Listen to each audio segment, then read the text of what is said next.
नमस्कार दोस्तों, स्वागत है आपका friends at preparation YouTube channel पर। और इस चैनल पर मैं लेके आता हूं आपके लिए जनरल स्टडी और करंट अफेयर से रिलेटेड ये वीडियो, जिसमें मैं बात करता हूं किस तरह से आप जनरल स्टडी पोर्शन को प्रिपेयर कर सकते हैं और इससे जुड़े क्वेश्चन को एग्जाम में अटेम्प्ट कर सकते हैं। चलिए स्टार्ट करते हैं फर्स्ट क्वेश्चन के साथ। क्वेश्चन को अटेम्प्ट करिए, इसे एज ए प्रैक्टिस की तरह ट्रीट करिए कि आप एक कॉम्पिटिटिव एग्जाम में बैठे हैं और फिर चेक करिए कि आप कितने क्वेश्चन के आंसर सही कर पा रहे हैं। और लास्ट में अपने स्कोर जरूर कमेंट करिएगा ताकि मुझे भी आइडिया लग सके कि आप किस लेवल पे अपनी प्रिपरेशन को कर रहे हैं और किस तरह के और क्वेश्चन मुझे आपके लिए फ्रेम करने की जरूरत है। ठीक है, अगर आपसे कोई गलती होती है तो एक्सप्लेनेशन को ध्यान से सुनिए और देखिए वो की पॉइंट्स क्या है जिसको आपको पढ़ने की अभी और जरूरत है। चलिए स्टार्ट करते हैं फर्स्ट क्वेश्चन के साथ।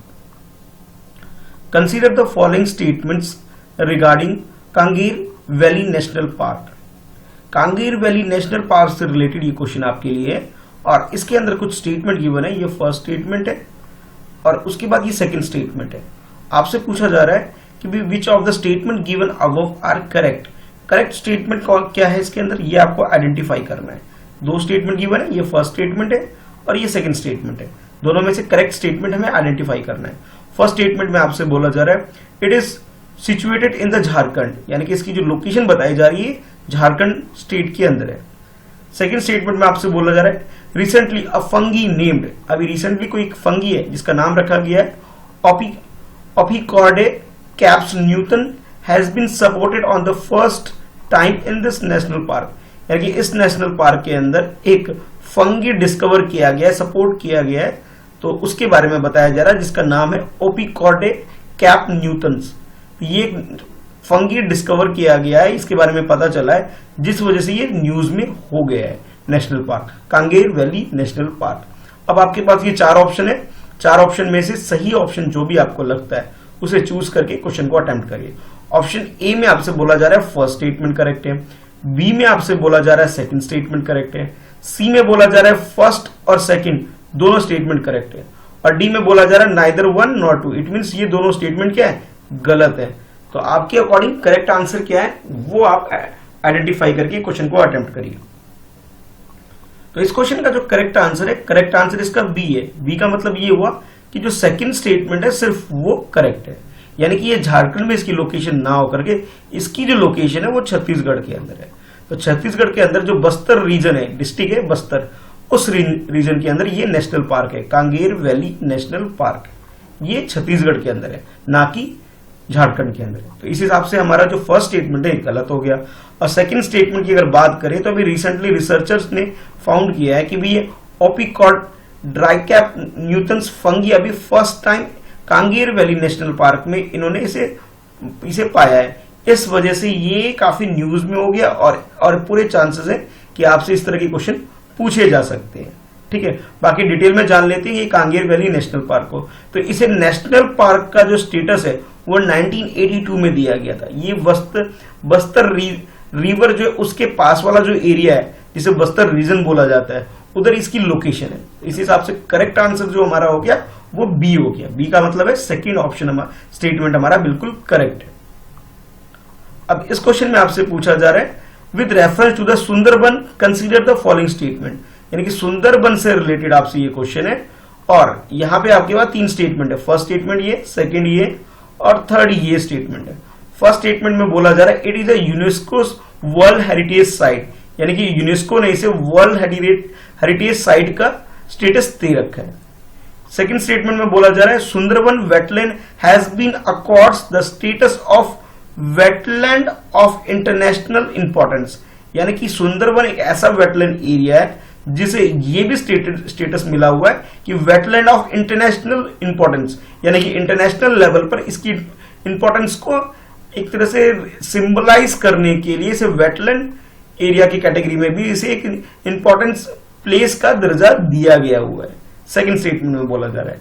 और थर्ड स्टेटमेंट में आपसे बोला जा रहा है कि Sundarban biosphere reserve is the part of the UNESCO MAB programme. अब ये MAB प्रोग्राम क्या है, अगर आपको इसकी फुल फॉर्म पता है MAB, तो आप इस क्वेश्चन को बहुत इजीली अटेम्प्ट कर सकते हैं। ये तीन स्टेटमेंट है आपके पास, तीनों स्टेटमेंट के अकॉर्डिंग आपने क्वेश्चन का अटेम्प्ट करना है। और आपसे पूछा जा रहा है कि करेक्ट स्टेटमेंट क्या है, ये आपको बताना है। तो ऑप्शन ए में आपसे बोला जा रहा है कि फर्स्ट स्टेटमेंट करेक्ट है, बी में आपसे बोला जा रहा है फर्स्ट और थर्ड स्टेटमेंट करेक्ट है, सी में बोला जा रहा है second and third statement correct है, और डी में बोला जा रहा है ऑल थ्री यानी कि फर्स्ट सेकंड थर्ड तीनों स्टेटमेंट करेक्ट है। एमएबी यानी कि मैन एनिमल, अब कुछ इस तरह से समझ सकते हैं, थोड़ा हिंट मैंने दे दिया, अब क्वेश्चन को अटेम्प्ट करिए अच्छे से। तो इस क्वेश्चन का जो करेक्ट आंसर है, करेक्ट आंसर इसका डी है। डी का मतलब ये हुआ कि तीनों स्टेटमेंट फर्स्ट सेकंड थर्ड तीनों स्टेटमेंट करेक्ट है अगर हम बात करते हैं सुंदरबन की।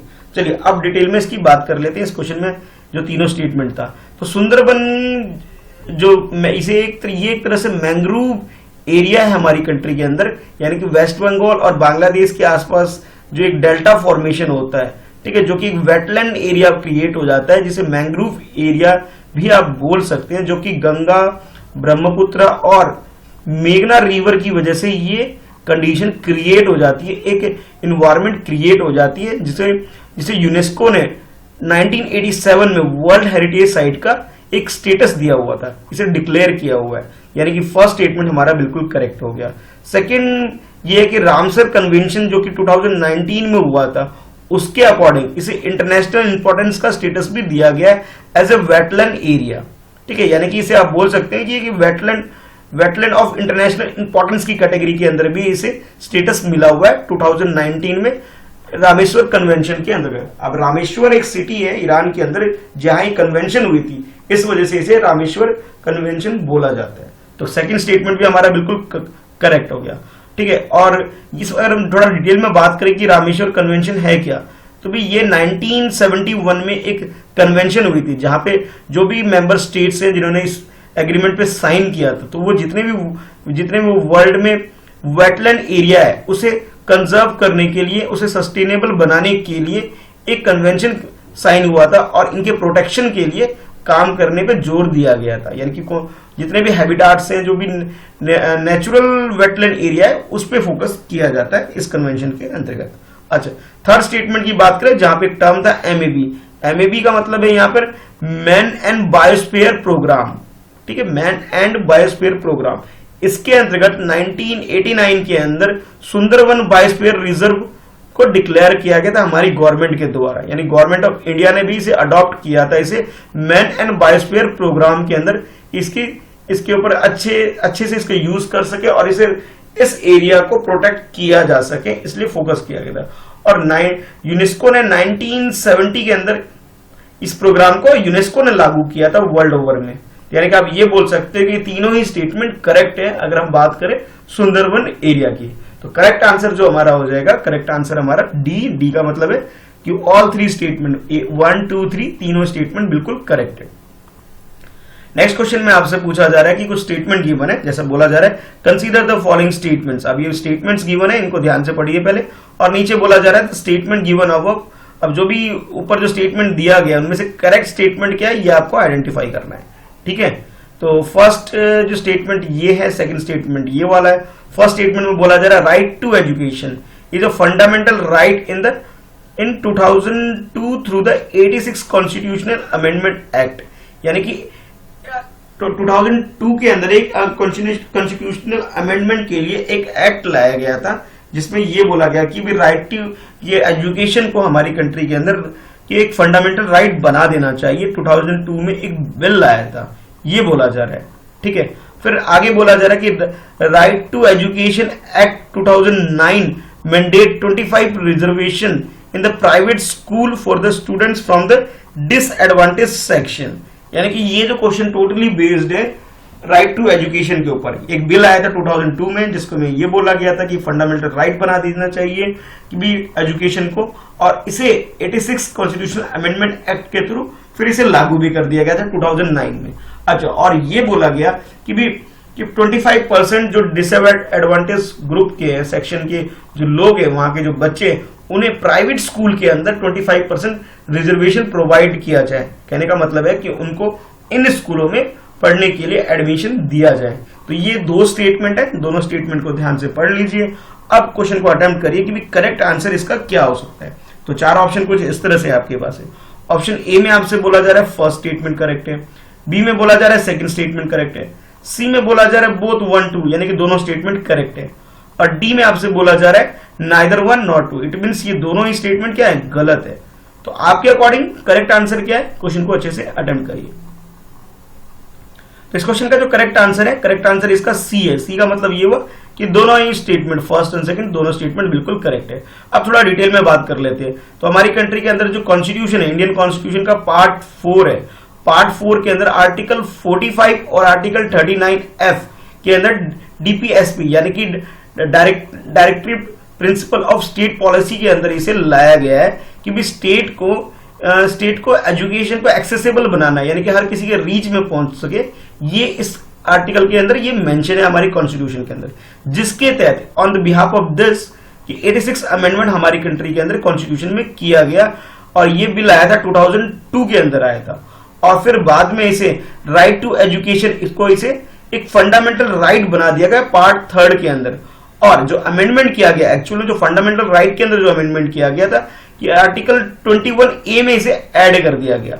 21 आर्टिकल में ये बोला जाता है कि लाइफ विद डिग्निटी की बात की जाती है, तो ये एजुकेशन को एक डिग्निटी का सिंबल माना गया, और फिर राइट टू एजुकेशन को हमारी कंट्री के अंदर एक फंडामेंटल राइट बना दिया गया, जिसमें यह बोला गया कि 6 से लेकर 14 साल यानी कि 6 to 14 ईयर के जितने भी बच्चे होंगे उन्हें free and compulsory education provide किया जाएगा। ठीक है, और फिर बाद में इसे 2009 में इसे पास भी कर दिया गया। अच्छा, अब बात करते हैं सेकंड स्टेटमेंट के अंदर। तो सेकंड स्टेटमेंट में यह बोला जा रहा था आपसे कि भी 25% जो स्ट्रेंथ होंगी प्राइवेट स्कूल के अंदर, उसके अंदर ये मैंडेटरी है कि वो डिसएडवांटेज ग्रुप के जो फैमिली से जो बच्चे होंगे उनको एडमिशन देना मैंडेटरी है। अब ये समझना जरूरी है कि भाई डिसएडवांटेज ग्रुप कौन सा है, तो उसके अंदर SC ST के बच्चे, सोशल बैकवर्ड क्लासेस के बच्चे और डिसेबल्ड जो चाइल्ड है, उन सब बच्चों को एडमिशन देना मैंडेटरी है। राइट टू एजुकेशन एक्ट के अंतर्गत इसे डिसएडवांटेज ग्रुप के अंदर डाला गया है, यानी कि दोनों ही स्टेटमेंट हमारा बिल्कुल करेक्ट हो गया। अब आई होप आपको ये राइट टू एजुकेशन से रिलेटेड जितने भी बेसिक कॉन्सेप्ट जो पॉलिटी से रिलेटेड हो सकते हैं वो सारे इस क्वेश्चन के अंदर डिस्कस कर लिए गए। तो काफी इंपॉर्टेंट है, इसे आप इसके नोट्स बना के इसे आप रिवाइज भी कर सकते हैं। चलिए अब देखते हैं नेक्स्ट क्वेश्चन। नेक्स्ट क्वेश्चन में आपसे बोला जा रहा है द स्वाभिमान अचल, the Swabhiman Anchal is known as the cut off region due to the left wing extremism is located in, यानी कि ये जो एक एरिया है हमारी कंट्री के अंदर जिसे बोला जा रहा है कि लेफ्ट विंग एक्सट्रीम लोकेटेड है, मतलब बिल्कुल लेफ्ट हो जाता है, बिल्कुल अलग हो जाता है इस एरिया को, एक एरिया हमारी कंट्री के अंदर, तो वो एरिया कहां पे लोकेटेड है आपको ये बताना है। जिसे स्वाभिमान अचल एक तरह से ग्रुप है जिसे ये रन कर रहा है, एक तरह से आप बोल सकते हो। तो आपके पास ये 4 ऑप्शन है। ऑप्शन ए में बोला जा रहा है स्वाभिमान अचल जो ये रिलेटेड है उड़ीसा स्टेट से according to option A. B में बोला जा रहा है ये छत्तीसगढ़ से रिलेटेड है, और सी में आपसे बोला जा रहा है कि ये आंध्र प्रदेश से रिलेटेड है। ठीक है, और लास्ट ऑप्शन डी में आपसे बोला जा रहा है ये झारखंड से रिलेटेड एक रीजन है। तो ये 4 ऑप्शन है, 4 ऑप्शन के अकॉर्डिंग आपको बताना है कि स्वाभिमान अंचल ये किस रीजन से रिलेटेड है या लोकेटेड है, आपको उस स्टेट को आइडेंटिफाई करना है इस क्वेश्चन के अंदर।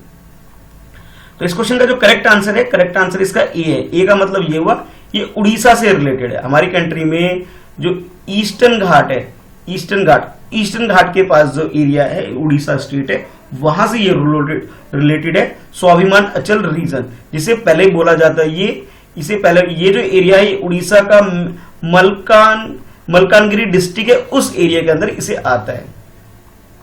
बाकी और डिटेल में जान लेते हैं कि भाई ये इसके बारे में कि स्वाभिमान अचल के, तो ये उड़ीसा और आंध्र प्रदेश का जो बॉर्डर है, उड़ीसा और आंध्र प्रदेश के जो बॉर्डर का जो एरिया है, उस एरिया में उसके साथ में जो left wing extreme stakeholder बन जाते हैं, जो वहां पर ये इसकी लोकेशन है। ठीक है, तो आप ये बोल सकते हैं जो हमारा जो करेक्ट आंसर है, करेक्ट आंसर हमारा क्या है, करेक्ट आंसर हमारा ए है। और ये जो है 3 तरह से ये वाटर से कवर्ड है, इस वजह से भी ये काफी इंपॉर्टेंस है। ठीक है, तो करेक्ट आंसर हमारा ए हो जाता है। चलिए देखते हैं नेक्स्ट क्वेश्चन।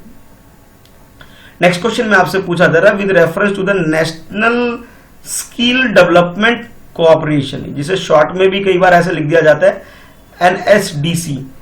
ठीक है, इसके रिगार्डिंग में आपके पास कुछ स्टेटमेंट गिवन है और आपको आइडेंटिफाई करना है करेक्ट स्टेटमेंट क्या है। स्टेटमेंट 1 ये है, स्टेटमेंट 2 ये रहा और स्टेटमेंट 3 ये है। ठीक है, ये 3 स्टेटमेंट है, सॉरी 3 नहीं 2 स्टेटमेंट है इस क्वेश्चन के अंदर। फर्स्ट स्टेटमेंट ये, सेकंड स्टेटमेंट ये, और आपको आइडेंटिफाई करना है कि करेक्ट स्टेटमेंट क्या है इसके अंदर। फर्स्ट स्टेटमेंट में बोला जा रहा है कि नेशनल स्किल डेवलपमेंट कॉर्पोरेशन एक non for profit public limited company है। स्टेटमेंट 2 में बोला जा रहा है it was setup by the ministry of finance, कि मिनिस्ट्री ऑफ फाइनेंस ने इसे सेट किया था, यानी कि स्टैब्लिश किया था। तो ये 2 स्टेटमेंट है, दोनों स्टेटमेंट के अकॉर्डिंग आपने क्वेश्चन को अटेम्प्ट करना है। ठीक है, तो आपके पास जो ऑप्शन है, ऑप्शन ए में आपसे बोला जा रहा है कि फर्स्ट स्टेटमेंट करेक्ट है, बी में बोला जा रहा है सेकंड स्टेटमेंट करेक्ट है, सी में बोला जा रहा है both first and second statement correct है, और डी में बोला जा रहा है नाइदर 1 नॉट 2। इट मींस दोनों ही स्टेटमेंट क्या है, गलत है।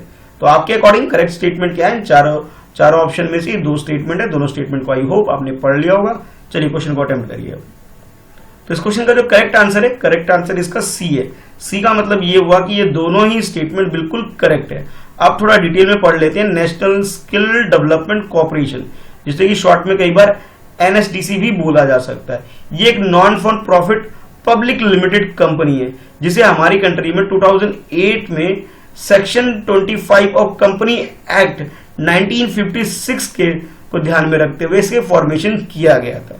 ठीक है, और इसके बाद ये बोला जा रहा है कि भी ये जो आपके पास लिमिटेड कंपनी है, इसे मिनिस्ट्री ऑफ फाइनेंस ने पब्लिक प्राइवेट पार्टनरशिप के तहत मिलकर के इसे फॉर्मेशन किया था, यानी स्टैब्लिश किया था, जिसके अंदर ministry of skill development and enterprises का 49 शेयर है और 51% जो शेयर है वो प्राइवेट सेक्टर का है। यानी कि ये पीपीपी मॉडल पे, यानी कि ट्रिपल पी मॉडल पर ये स्टैब्लिश किया गया है, जिसके अंदर प्राइवेट सेक्टर का जो शेयर है वो 51% है। और ministry of skill development and finance की अगर हम बात करें, जिसके अंदर ये एस्टेब्लिश्ड है, उसका शेयर यहाँ पे 49% है। और मेनली जो इस इंस्टीट्यूशन को, यानी कि कह सकते हो इस कंपनी को जो एस्टेब्लिश किया गया था, इसके पीछे जो एम था वो प्रमोट करना था स्किल डेवलपमेंट एक्टिविटी हमारी कंट्री के अंदर, ताकि लोगों को क्या करते एम्प्लॉयमेंट मिल सके और प्रोडक्ट वगैरह भी अच्छी क्वालिटी का अवेलेबल हो सके हमारी कंट्री के अंदर।